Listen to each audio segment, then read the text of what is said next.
Hey there, everybody. Happy Wednesday. Hope you all are enjoying your week. April is almost done. We're gonna get things started in May, but things are already coming to a close for April. As you know, it's this month is a child abuse prevention month, and we're trying to get as much awareness out there as possible. We're live on the RGV Strong page.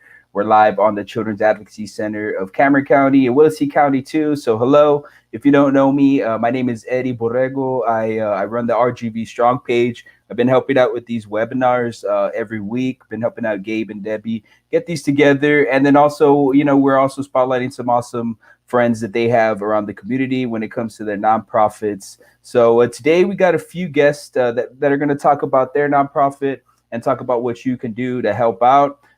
Like I mentioned, they have an amazing network at the CACCWC. So, there's a lot of people that they're always working with, collaborating with, trying to get the word out there. April may be the last, this may be the last week of April, but at the end of the day, we want to continue to make sure we get that awareness out there on what to do to prevent abuse and what to do to help out. The first week we had Sunny Glen. They came in, talked about their facility out there in San Benito. Second week, Gabe talked about, what you should do. Take steps on what you should do if you see, something. If you see something, say something, as they say. So that's one of the things that we did. Week 2, week 3, we had some awesome guests as well. Casa, and then also Friendship of Women as well. So they joined in today. We're going to have Jacklyn Medrano. She's the community educator at Family Crisis Center in Raymondville. And then later on, we're going to have Kriston Millon, executive director at the Valley Haven Inc. Okay, I do want to remind you all as well. They're still taking donations, so make sure get that Cash App ready. It's going to be $ CACCWC. Anything helps. Anything goes a long way for them, and they're always trying to be proactive, especially with cases on the rise now that kids are going back to school. So we want to make sure that we're helping out these awesome folks, and then making sure they're prepared for the children as far as schools opening back up and things like that. So our first guest is going to be Jacklyn Medrano.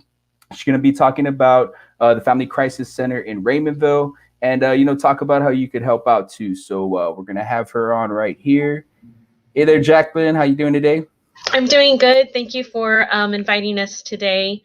And Awesome. yeah, I'm here definitely to represent the Family Crisis Center. We have 2 locations, and one is in Raymondville, which is services Willacy County, and then we have one in Harlingen that services Cameron County. And our organization really is just focused on helping victims of domestic violence and sexual assault. I wanted to share just briefly some of the services that we offer. We have a 24-hour hotline. If anybody is needing any answers to any questions, or they need information on referrals, they can call our 24-hour hotline. It's 1-866-423-9304. We have an emergency shelter. So if anybody is needing to exit abusive home or violent home, and they have nowhere else to turn to, we provide everything available that we can possibly for them. And we also try to help them just taking the correct steps to get out of the abusive relationship. If they're needing to just kind of see and realize, what abuse is, what violence is. We also have confidential counseling, which is for adults and for children. And that kind of just helps them to be able to cope with the different types of trauma that they have faced. For legal options, we also provide a legal advocate.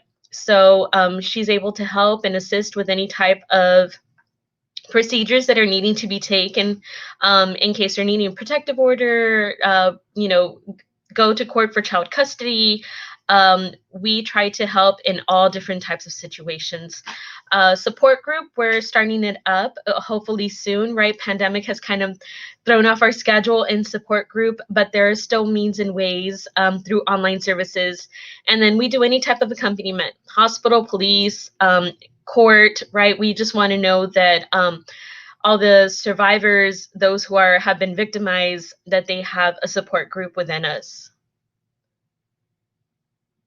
So it being also, April is also Sexual Assault Awareness Month.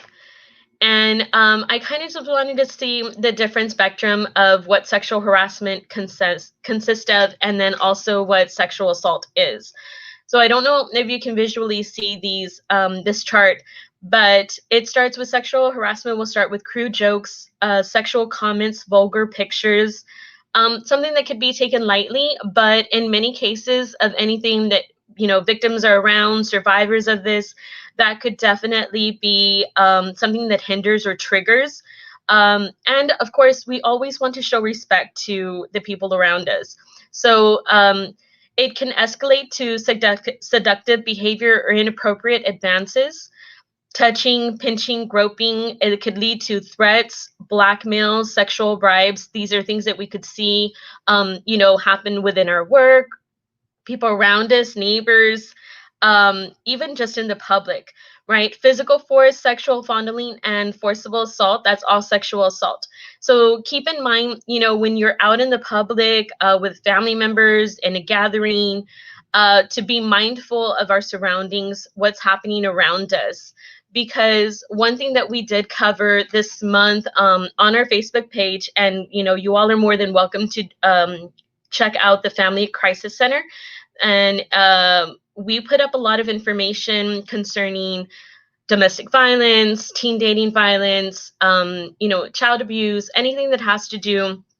We're trying to inform the public to be aware, right, and how they can share this knowledge as well with their family members and friends.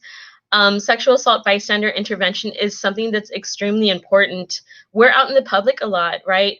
We're seeing, we're hearing, even in our neighborhoods, this is what's going on down the street. If we're hearing domestic violence happening around us, what are we doing about it, and how can we as the community get involved in helping out through the situation? And one of the statistics that showed reactions of witnesses of sexual violent or harassing encounters, only 57% did not intervene. They didn't intervene. They didn't know what to do. They kind of just passed by. This is when, somebody says, it's not our issue, it's not our problem, and they pass by what's going on through that incident. 42.6% actually intervened, and they sought out help. They called 911. They got involved. Hey, do you need help? They directly stepped in, right? And we're not encouraging face-to-face contact. We're encouraging a different type of manner that we can intervene. There's always other ways and means that we can help out. A reaction of witnesses of an intoxicated person heading for a sexual encounter. This could happen at a gathering, a party, anything that having to do with alcohol, a bar, right? A club. 79.8% did not intervene. That means close to 80% stood back and just either watched, laughed, went on with their business, thought, or assumed otherwise about that victim, and they didn't know what to do. 20.2 did intervene, and they sought out help. So they directly stepped in, hey, can we call you a taxi? Hey, do you need a ride home? We're gonna, if they're with a group of friends, we're gonna go grab something to eat. Let's head out, right? They intervened to prevent from that situation to furthering advancing into something far worse. Something that helps is to know the 5 Ds, which are different methods that you could use to support someone who's being harassed. This is extremely important to know when we're out there in the public with our family members, with our friends, even alone, right? That we're being aware and watching out for one another as a community. The first D is going to be direct, confront the situation, be firm, clear, and concise. Hey, I don't like what you're sharing with the group. Or I think it's inappropriate. I didn't think it was funny, you bullying that person. Or this can, like I said, can go for any age. Just kind of confronting the situation in a safe manner. Also distract. Take an indirect approach to de-escalating the situation. Ask for the time or direction. I'm sorry to interrupt, what's going on here, but do you have the time? I'm looking for this place. And kind of just distracting that situation from going into something that we already know that's going to escalate. Delegate, seek help from a third party. Hey, calling up a neighbor, do you hear that? Is that screaming? Is that yelling? We should call the authorities, right? Try to delegate some assistance to come in and to help intervene into that situation. Document it. We carry phones around. Everybody has a phone, teens, children, right? And so take pictures. Hey, there's license plates going on. Take pictures, start a video, and just document what's going on at that certain time. Delay. Check in with the person being harassed. Hey, are you okay? Do you want me to call the authorities? Um, and that way you can actually evaluate what's happening at that moment. Documentation tips: keep a safe distance, always, right? Film landmarks. Where are you at? What's going on? State the day and the time. That way we don't forget.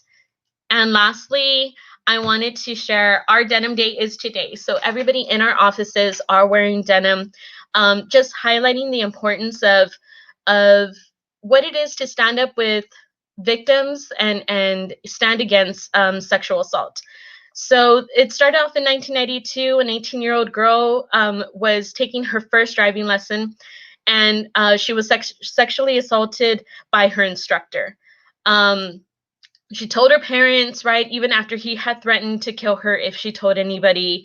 It went to court, and they charged him. But it ended up that a few years after, about 5 years, 6 years later, he ends up arguing that the point that her jeans were so tight that the court let him go by stating that she must have helped him, so meaning that it was consensual. um, the ruling that sparked a widespread protest. The following day, women in Italy parliament wore denim and held signs reading jeans are not an alibi for rape. So that's the whole point of what Denim Day is about. It's going towards us understanding that we shouldn't blame the victim, right? To stop victim blaming. And California was actually the first in the States to start this off here. And so we continue it on forth, and we always invite everybody to join in that protest, right? Protesting against it, just making the awareness that it does happen. It could happen, in our streets. It could happen here within our community. But how are we making the difference, right? And so I think it's really important for us to stand up against sexual assault, right? Victim blaming, and just being aware and knowing those 5 Ds that I spoke about. I think it's really good for us to have that information. And so if anybody ever has any questions or needing assistance, just knowing that there is an organization out there who is dedicated to helping out victims, right? To standing with survivors, and who has the resources and the means, who can help provide. We have a thrift store in Harlingen called Repeat Performance. That's on Jackson and A Street. And all the proceeds from there, whatever is sold, everything that the community and the public donate, go directly back into us helping provide those free and confidential services to victims. I always say, if you can think of anything that somebody walks out with, just their back on their clothing, and they're trying to escape to save their life and their family, what are the things that they're going to need to step on into a new journey, right? And so all of that, it can be donated to our thrift store. It's open Tuesday through Friday, 9 a.m. to 5 p.m., and then Saturdays from 10 a.m. till 3:30 p.m. And for any of questions on our donations as well, you can always call our office. It's going to be 956-423-9305. And I believe that is all my spill. That was a lot. No, that's great. That's great. A lot of informative stuff, and even that, like, if you want to, that next slide, the slide that has like that whole gate, that whole pretty much just the spectrum of Mm-hmm. things. That's really, I think, the conversation that a lot of people are trying to figure out, like, what is the gauging point on what is harassment. And even at that, like a crude joke like that, that is a form of harassment. And it's crazy, even being a male, you kind of see that with like your male peers, and you're kind of like, oh, it kind of makes you uncomfortable, especially now with a lot of this information coming out, and then just how people react to things. You never really know how somebody's going to react to words or things like that, so you always got to account for that. So as far as like events throughout the year, what do you all do? I know you all said you had a thrift store, so you're taking donations, things like Mhm. that, right? So tell us a little bit more about that. How what can people do to donate to help out the thrift store? Right now, I know we're looking a lot for home items. We get daily clothing for men, women, and children, which is great. I think the harder part is getting like home decor or furnishings. And it's like I said, if you could think like, a family stepping out into a new home, because we do help provide them to find a new, either apartment or home. We try to help as much as we can in providing the resources and means for their rent and utilities. But then also for furnishings, that's where we kind of rely on the community to help us out in. Um, we also do monetary donations that can be done through the Facebook now. So we have that donate button on there. They can always call us. They can do it through our website, which if they go to the Family Crisis CTR.org, they can find our information online and donate through there as well. Okay, perfect, perfect, perfect. And then Instagram, Facebook, where can people find you? Do you have a YouTube page by chance? We don't have YouTube yet. We're still advancing with pandemic. We're trying to learn all the ins and outs of online, platforms. But we do have an Instagram that we started, and then we also have two Facebooks. One is going to be, the Family Crisis Center, and then the other one will be Family Crisis Center, I believe, Raymondville. So Hmm. since we have two locations, we try to reach out through them. Okay, that's perfect. That's perfect. Well, thank you so much for your time, and that was awesome stuff. If you didn't get a chance, if you're just tuning in, you didn't get a chance to catch what Jacklyn had to say. You can tune in later on when the video is uploaded. But appreciate it, Jacklyn. Thank you so much. All right, let's move on to the next person. So we have Kriston. Kriston, she's going to be joining us. She's the executive director from Valley Haven Inc.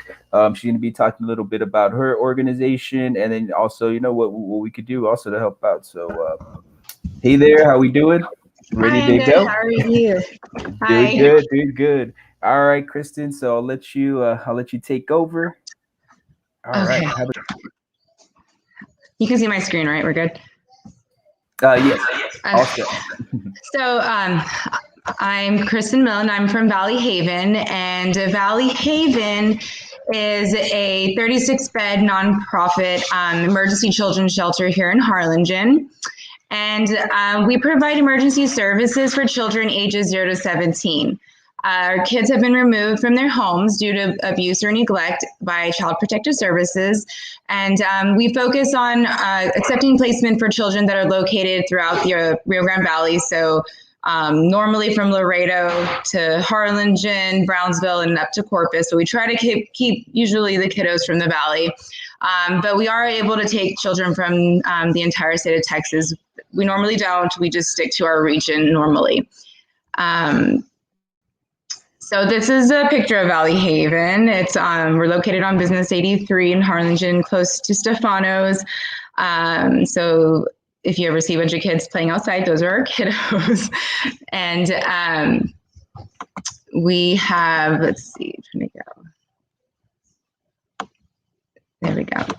So our mission is to protect, guide, and nurture abused and neglected children by providing them a safe and loving home. We've always tried our best since we've opened our doors to make sure that our kids feel as welcome as they could. And our goal is to make sure that we provide normalcy at all times, which is why the actual building looks like a house and it's not doesn't look like a facility at all. We never wanted it to be institutionalized whatsoever.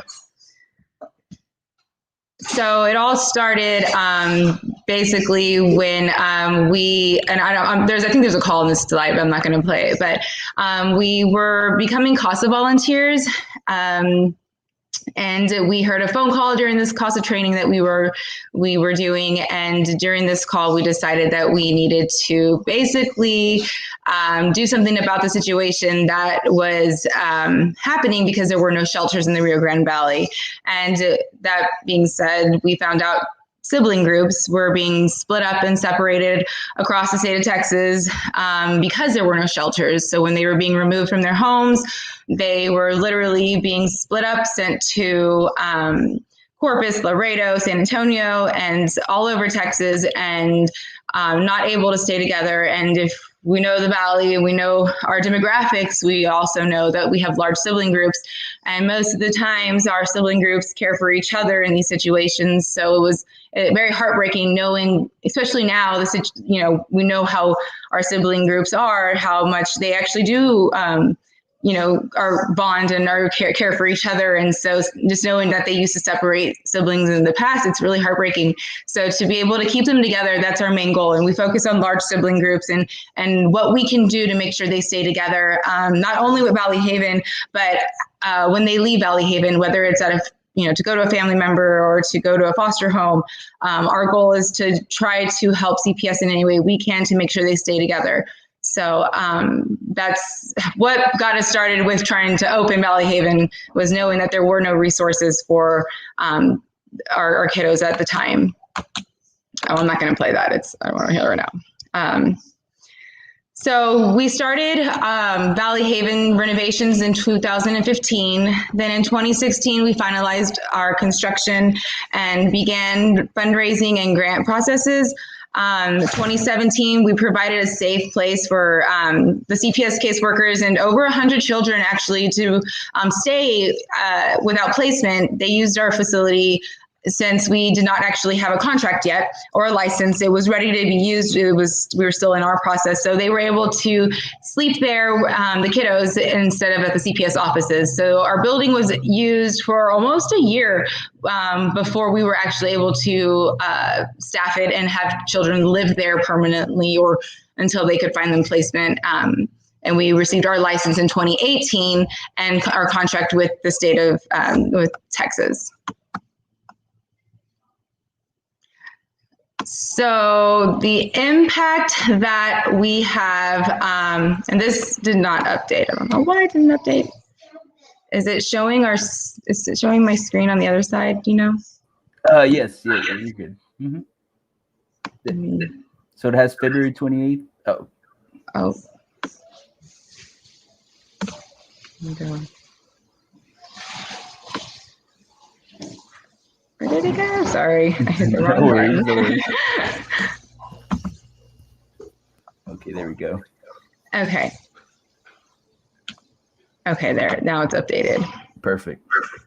Okay, so the impact that we've had so far, we opened officially February 28th of 2018, and we had our first family placed that day of our official opening.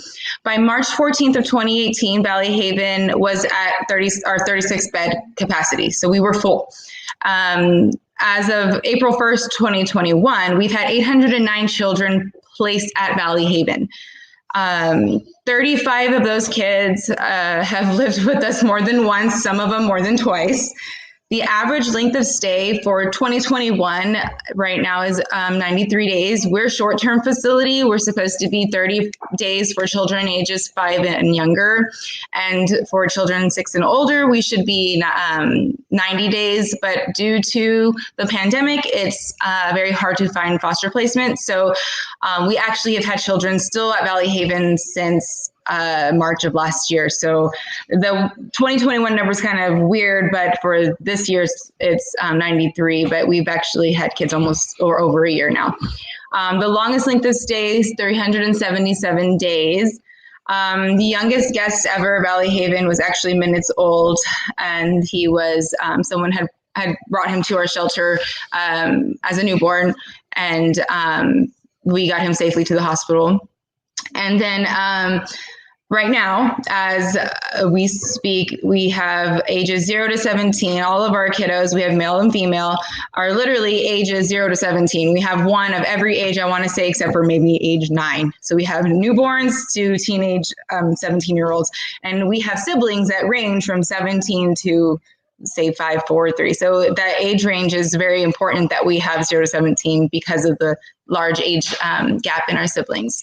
So the percentage in our kiddos or at least for 2021, the highest ages, the percent of ages that we get are for our 1 in 5, or I'm sorry, the highest percentage of ages of kiddos is ages 1 in 5. So the most are those ages, and then it goes to, I want to say, like age 7 and then 13.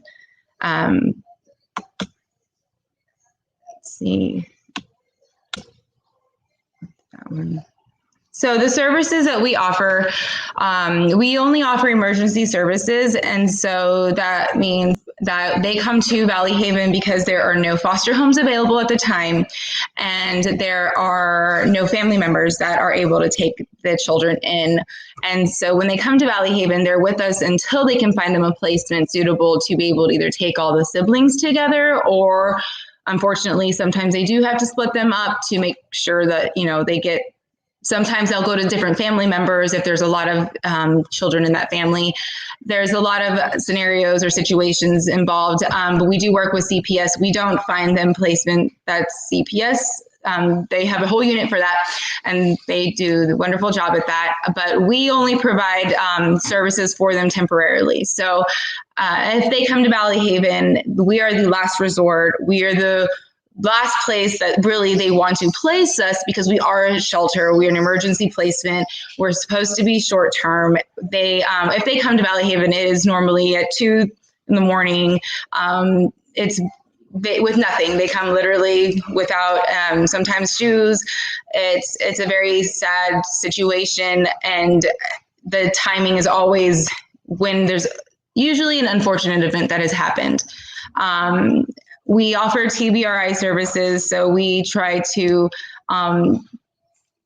really focus on the trauma that our kiddos have been through, and make sure that our model of care is based upon that, and that we treat them in not just a normal treatment way of any kid, but that we're also very mindful of what they've been through. And so we can make sure that we're meeting all of their needs at the same time.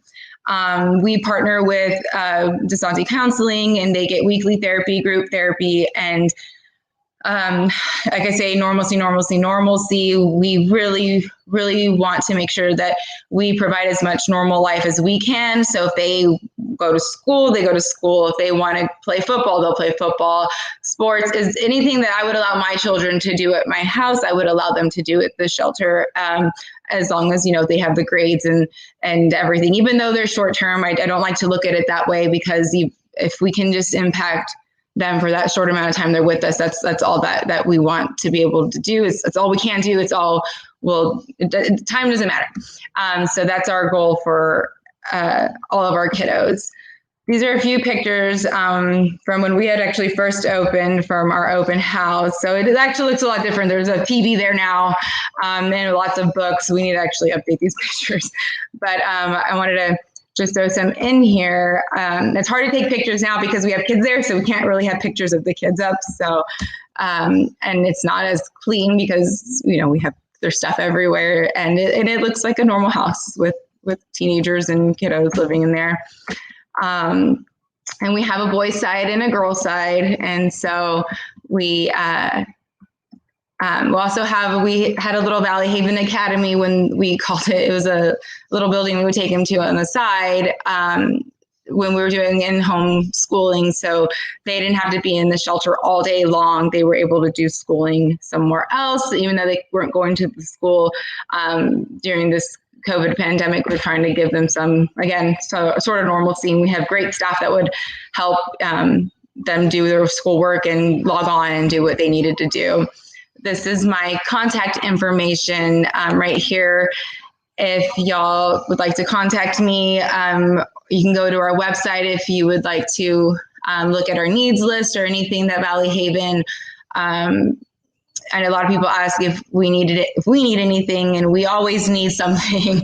We're always needing, shampoo, conditioner, body wash, baby wipes, just the normal things that most families do, but we think about it on a scale of 36. So you can go to our website. You can contact us at any time. You can Google Valley Haven. The number on the Google website will also contact Valley Haven and get to somebody as well. So you can definitely make it we're very accessible if you have any questions. And really, it's our goal for anybody is just, any help for any kind of kiddo in any situation is really what we're here for. And thankfully, we do partner with the CAC, and we have taken kids over there, and we all have a part in each one of our kiddos' lives that hopefully we can help them get through this traumatic time. And everybody that can get involved and help us is needed, because it's a village to raise kids, and these are a lot of kids that need a lot of village. So definitely. And one of the things that's really crazy to me is that they split up these siblings. Like, is that still going on? Is there like any like legislation that y'all are working on to stop that or something? Unfortunately, it is still going on because of the lack of resources. So we have, and a lot of it, like, although we get to keep them together, there's some foster homes that may not have, say if there's a family of 6 and they range from ages 0 to 17. Well, a lot of foster homes aren't licensed for 0 to 17. They're licensed from like 0 to 12 or 0 to 10, or maybe even lower or higher. And so to be able to find them a home, to be able to take all of them, or even someone that's not all male or all female, or it is the logistics of it. It is very difficult. So sibling situations like that, we do keep them longer. We just had a situation like that where we've had a group for a while, and sadly they had to start splitting them up because state law doesn't want them in a shelter long term, which I get, because it's not the ideal situation, but I feel sometimes against it, because I'm like, but our shelter's not like a real shelter. I feel like it's a shelter because it's a home, and even the kids don't call it a shelter. They don't. They call it their home. Like they're like, I want to go home, or they don't call it. They don't like to call it a shelter. And it is. We try to. We made it. It's very beautiful inside. So it is. Yeah, just the photos alone, like, it's just crazy. No, it's awesome to see that everybody's putting stuff together in resource. So how can people donate? What can people? I know you said you need an immediate need for some shampoos, things like that. Is there anything else that you're looking for? Maybe to get like an event going or something. We're actually trying to raise funds right now for a generator, because when we lost power, we realized we needed one for any type of power situation. So we're raising funds for that. And we do take donations online through PayPal. And I know if you go to our website, there's some other, I think it's Venmo, maybe. I don't know. I might have that wrong. But we also have really anything. I mean, it's like, we're probably so easy to donate to, because we can take anything that, not in regards to like new items, because we go through body wash, we go through deodorant, we go through those type of items, where we clothes and stuff we're actually okay on, because we've had people donate, and we have a little donations, we call it the donation house, and we have had our volunteer, she's wonderful, and she's like made it look like a boutique, and so they can go shopping in there, and it's like really cool. It looks really nice. And they get to pick their own clothes and all of that. But it's the other, like the necessities that we have to continuously like refill. And definitely. Like just like just common health products, things like that. That's good. So where can people find you before we go? I know you said you have a website, but do you have an Instagram? I know everybody's already transitioned into the Instagram train. Are you all set up for that? YouTube, we're on Facebook. Like we're on Facebook, and we do have an Instagram. It's not really, we don't have like a tech person, but we do have an Instagram. But we have, I know we have a Facebook that we've been using. So, no, definitely. No, well, that's good. I mean, just so we'll have everybody go to that. So it's going to be Valley Haven Inc. And then you help pretty much just that you're on the Cameron County side, but you focus on a lot of the Rio Grande Valley So, but yeah, appreciate it.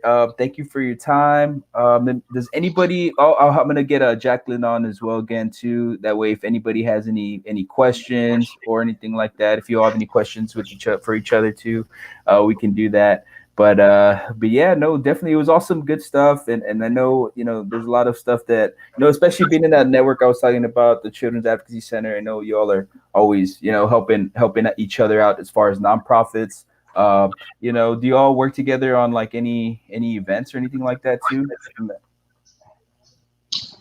I know the CAC, we just talked about collaborating with a specific grant that became available that kind of got thrown up in the air, but that's new for now.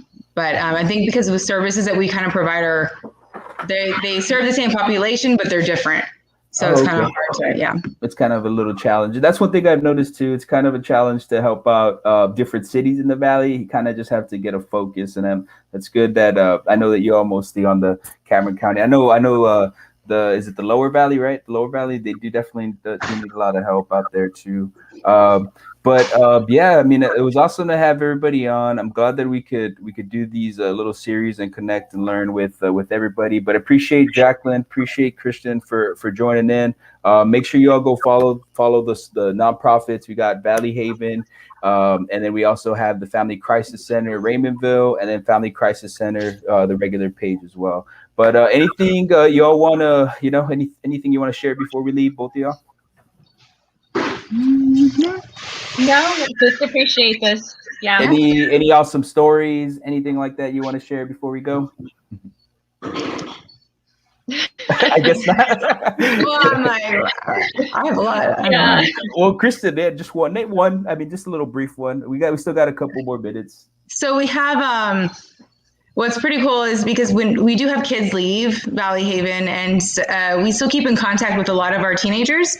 Mm-hmm. And I have had some message me saying, she actually said, we did it. She's going to college, and she sent me a picture of her college banner, and she's like, we made it to, I think it's Stephen F. Austin. And I'm like, oh, yay. It's pretty cool to be able to see how we've made an impact, even for that short time that they've been with us. And they do call us or contact us, even when they need something, and they're like, I'm like, I'm not sending you money, I'll send you pizza, or something. But they do though. Our kiddos don't forget about us. I've had kiddos call and say, can we volunteer there? Or, that have aged out or turned 18. We've had some kiddos graduate from Valley Haven. We threw them a graduation party.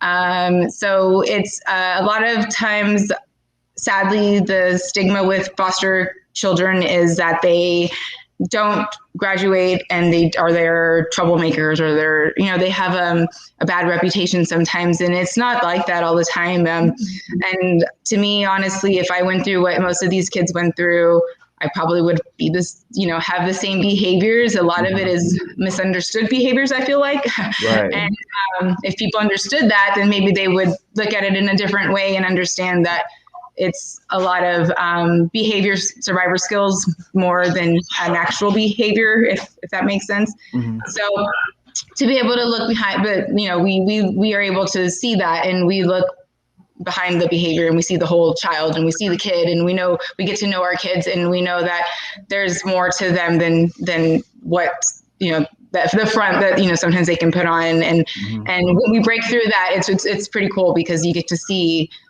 just them blossom, and it's really neat, because they do. And when they call you later and they say hey, look, I did this, and it's because you told me, or it was you who said I could do it. And it's like, wow. And it's pretty cool, because I didn't, it's funny that. And I'm like, I was getting mad at you when I did that.